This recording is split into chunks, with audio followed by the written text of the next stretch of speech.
Hi, I'm Dr. T and welcome to my office. Let's say you want to launch a rocket, put a satellite in orbit and do some cool things with it. Well, for starters, you're going to need a rocket. The main thing on a rocket is that it works a little bit different than a lot of the other devices that we're used to. So if I get in a car, I take some fuel. The fuel provides energy to turn the wheels that with friction push against the road. Okay. If I get in an airplane, if it's a prop airplane, I get into a plane, the fuel turns a piston that turns propellers, and those propellers move air molecules, and they essentially pull air molecules from in front of them, shove them to the back of the plane, and as such pull itself forward. Likewise, the wings are essentially doing the same thing as well.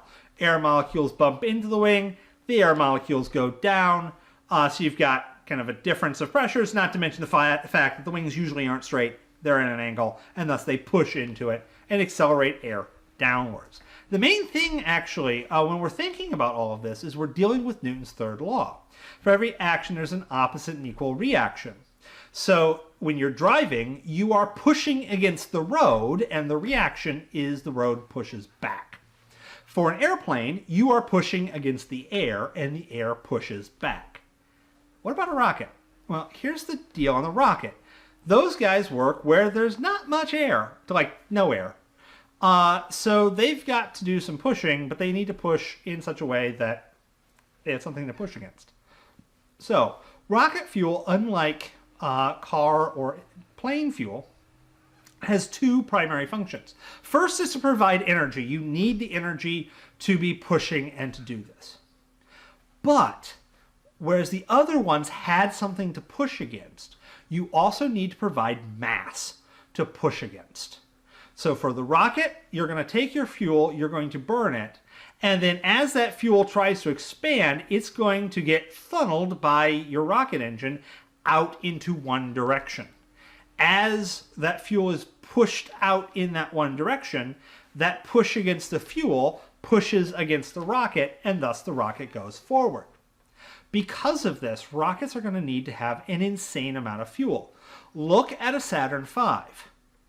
Now, look at where the Apollo capsule is.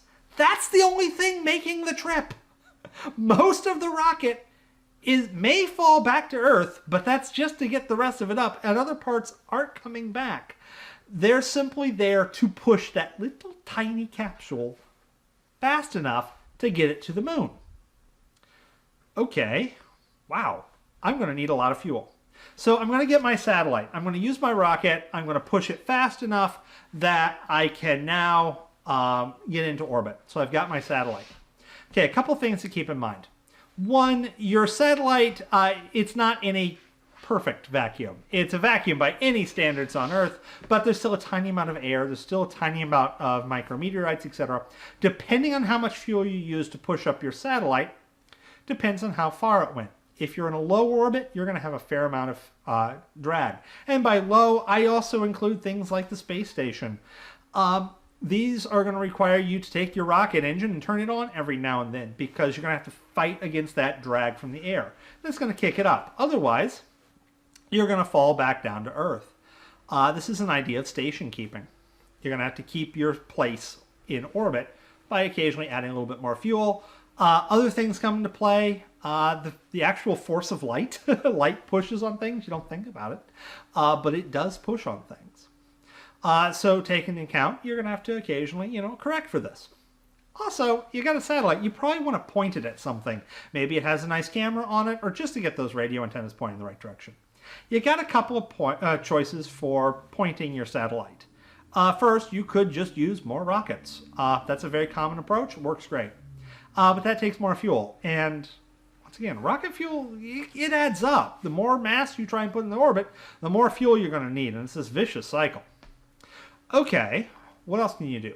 A common approach is to use gyroscopes, or what we call reaction wheels. The idea is you've got a couple of gyroscopes, they're pointing in different directions, and you push against the gyroscopes. These work great. You can aim and point the thing however you want. At a certain point, though, if you keep pushing it in the same direction, the gyroscope's going to kind of get pinned, so you have to use the rockets again to reorient it so the gyroscopes aren't stuck on one angle. And, well, all things wear out, so eventually your gyroscopes are going to wear out. And, well, your satellite's probably no longer going to work anymore, especially if it no longer has enough rocket fuel to take place. Everything's mortal. Nothing lasts forever. So you got a couple of choices. One, you could just leave it there. That's called space junk. That creates a problem. Now, if you're in lower Earth orbit where you still got enough drag from the atmosphere, you can't just leave it there. It will slow down from colliding with the atmosphere, and it will fall to Earth. Hopefully not hit anyone. And typically, there's intentional, use the last bit of rocket fuel to make sure that when it hits Earth, it hits in the middle of nowhere. There's kind of a patch of this southern Pacific Ocean where a lot of rocket folks try and land their satellites because there's no one there. It is like the emptiest of empty. Now, if you put your satellite high enough in orbit, then things get a little bit more interesting. Obviously, it's going to wear out eventually, and yeah, that's not going to have enough drag to fall down in a reasonably short period of time. It may fall down in a few hundred years, or it may collide with something and get kicked out of Earth's orbit or do something crazy.